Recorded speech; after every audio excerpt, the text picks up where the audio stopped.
Hello day student, स्वागत करता हूं आप सभी का अपना ही YouTube channel Bihar board 10th में। मेरे बच्चे, आज मैं क्लास 9th का एसआई हिंदी यानी नन हिंदी का 1000% ओरिजिनल क्वेश्चन पेपर लेके आ गया हूं, जो आपके एग्जाम में हूबहू बहू 27 नवंबर को यही क्वेश्चन पेपर पूछा जाएगा। मेरे बच्चे, मेरे यूट्यूब चैनल में नया हो तो चैनल को सब्सक्राइब कर लीजिए और बेल आइकन का घंटे ऑल प्रेस कीजिए, वीडियो को लाइक शेयर कमेंट जरूर कीजिए। मेरे बच्चे, मेरे व्हाट्सएप ग्रुप से ऐड नहीं हुए हैं तो मेरा व्हाट्सएप नंबर है 9262838329। अपना नाम लेकर मैसेज कीजिए, आप सारे बच्चों को व्हाट्सएप ग्रुप में ऐड कर देंगे और ये वाला वीडियो आपको व्हाट्सएप ग्रुप में मिल जाएगा।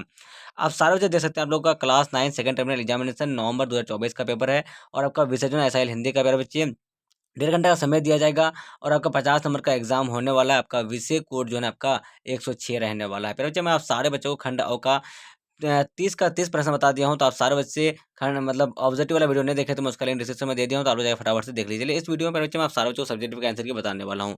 तो निम्नलिखित प्रश्नों में से किसी एक विषय पर 150 से 200 शब्दों में निबंध लिखने बोल रहा है आपको।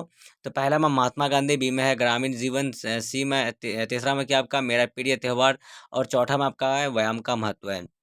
उसके बाद आपको क्या बोल रहा है दूसरा में, तो निम्नलिखित प्रश्नों में से किन्हीं 5 प्रश्नों का उत्तर दें। तो हिमांशु शीर्षक पाठ के अवध नरेश राजकुमारों की परीक्षा क्यों लेना चाहते थे। हिमसुक शीर्षक पाठ के लेखक कौन है और इस पाठ की विधा क्या है। नचिकेता ने आत्मा का रहस्य किनसे जाना, आत्मा का रहस्य जानकर नचिकेता कहाँ गए। उसके बाद देखिए बच्चे, आपका क्या है, तो नेक्स्ट देख लीजिएगा फटाफट से। उसके बाद देखिए आपका जो बच्चे यहाँ पे चौथा नंबर क्वेश्चन, पुष्प की अभिलाषा शीर्षक पाठ की विधा क्या है और इसके रचनाकार कौन है। उसके बाद देख लीजिए आप लोग 5 नंबर, दोनों दानी पेट से अधेड़ उम्र का व्यक्ति क्या मांगता है और क्यों मांगता है। वीर कुंवर सिंह के माता पिता का नाम क्या था। नचिकेता का नाम किस रूप में अमर हुआ। उसके बाद बाबू कुंवर सिंह का मन किस में लगता था। पठित पाठ के आधार पर हटा जाते कि राजपूतों की किन्हीं 2 विशेषताओं को लिखें, उपसर्ग किसे कहते हैं। उसके बाद चलते हैं हम लोग नेक्स्ट क्वेश्चन की ओर। बच्चे, आपका 3 में क्या बोल रहा गया, 3 नंबर क्वेश्चन आपका है बाढ़ की विभीषिका का वर्णन करते हुए अपने नाना जी के पास एक पत्र लिखें या फिर परोपकार विषय पर 2 नागरिकों के मध्य विसंवाद को लिखें। यहाँ पे चौथा नंबर बच्चे आपको गद्यांश दिया गया, निम्नलिखित गद्यांश को पढ़कर नीचे दिए गए प्रश्नों का उत्तर दिए।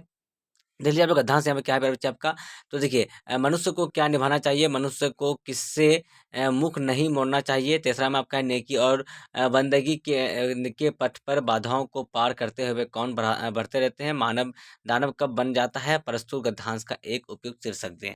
उसके बाद चलते हैं बच्चे हम लोग आंसर की ओर, डायरेक्टली फटाफट से आप लोग आंसर की नोट्स करते जाइएगा या फिर आप लोग स्क्रीनशॉट कर लीजिएगा। चलिए, हम लोग बच्चे महात्मा गांधी के ऊपर जो है ना 150 शब्दों में लिखे हैं। महात्मा गांधी जिन्हें अक्सर भारत में राष्ट्रीय पिता के रूप में जाना जाता है, एक प्रतिष्ठित व्यक्ति थे जिनका प्रभाव अंतर्राष्ट्रीय सीमाओं से परे था। 2 अक्टूबर 1869 को जन्मे उन्होंने अहिंसक सविनय अवज्ञा का उपयोग करके ब्रिटिश शासन से भारत की आज़ादी की वकालत की। गांधी के सत्य और अहिंसा के सिद्धांतों ने न केवल उनके देशवासियों बल्कि दुनिया भर के लाखों लोगों को प्रेरित किया। शांतिपूर्ण विरोध के प्रति उनका समर्पण, जिन्होंने सत्याग्रह कहा, सच्चाई पर दृढ़ता से कायम रहना, 1947 में भारत को आज़ादी दिलाने के पीछे एक महत्वपूर्ण शक्ति थी। आज भी 1948 में उनकी आत्मा के लंबे समय बाद गांधी की शिक्षाएं गुंजती रहती है। दुनिया भर में अत्याचार और अन्याय से निपटने के लिए शांतिपूर्ण तरीकों को प्रेरित करना, उनकी सरल जीवन शैली, सामाजिक न्याय की उनकी अटूट खोज के साथ सिद्धांतों और मूल्यों को निहित मानव शक्ति का प्रतीक है। संक्षेप में महात्मा गांधी का जीवन और शिक्षाएं सहिष्णुता, एकता और अहिंसक प्रतिरोध के एक कालातीत प्रतीक के रूप में खड़ी है। चलिए, आप लोग दूसरा में देख लीजिए, और आपका हिमांशु शीर्षक पाठ के लेखक कौन है और इस पाठ की विधा क्या है। तो हिमांशु पाठ के लेखक शंकर है। यह पाठ एक प्रेरक कथा है। इस पाठ में बताया गया है कि विदर्भ देश के राजा के पास एक अद्भुत तोता था जिसका नाम हिमसुक था। उसके बाद चलते हैं हम लोग तीसरा नंबर क्वेश्चन की और तीसरा का आंसर देख लीजिए आप लोग। नचिकेता ने यमराज से आत्मा का रहस्य जाना था। नचिकेता ने यमराज से 3 वरदान मांगे थे, जिनमें से तीसरा वरदान मृत्यु और अमरता से जुड़ा था। इसी वरदान के जरिए नचिकेता ने यमराज के आत्मा के रहस्य के बारे में जाना था। चौथा का आंसर देख लिया आप लोग, तो क्या आपका, तो मास्खलन चतुर्वेदी की लिखी इन पंक्तियों से यह जाना जा सकता है कि वह पुष्प की अभिलाषा के माध्यम से अपने अंतिम की बात कह रहे हैं। मातृभूमि के लिए उनकी यह भावना मात्र कविताओं तक ही सीमित नहीं है। माखन लाल चतुर्वेदी ने महात्मा गांधी द्वारा अद्भुत अहूत सन 1920 के असहयोग आंदोलन में महाकोशल अंचल से पहली गिरफ्तारी दी थी। उसके बाद चौथा का आंसर देख लीजिए आप लोग। कहा जाता है कि कुंवर सिंह का जन्म बिहार में शाहाबाद जिले जिले के जगदीशपुर में सन 1782 ईस्वी में हुआ था। उनके पिता का नाम शहबाजजादा सिंह और माता का नाम पंचरतन कुंवर था। उसके बाद चलते हैं हम लोग 7 नंबर क्वेश्चन की ओर। तो उसके बाद हेमराज ने नचिकेता को आशीर्वाद देकर उसे उसके पिता के पास वापस भेज दिया। वहां से लौटने के बाद नचिकेता अध्ययन में लग गया क्योंकि जीवन की सही राह उसे प्राप्त हो चुकी थी। उसी तरह पर चलकर यह एक बहुत बड़ा विद्वान बना और सारे संस्कार में उसका नाम अमर हो गया। चलते हैं प्यारे बच्चे हम लोग। क्या है आपका चौथा नंबर जो आप सॉरी 10 नंबर क्वेश्चन क्या है आपका। 10 का आंसर देख लीजिए आप लोग। तो किसी शब्द के पहले जुड़कर उसके अर्थ में बदलाव लाने बदलाव क्या कहा गया जी। अर्थ बदलाव लाने वाले शब्दों को उपसर्ग कहते हैं। उपसर्ग को पूर्वोत्तर भी कहा जाता है। उपसर्ग के कुछ उदाहरण है आपका यहाँ पे है परो परा अप सब सम अनु वी ना आ। आप लोग देख सकते हैं। तीसरा का आंसर देखिए मेरे बच्चे आपका।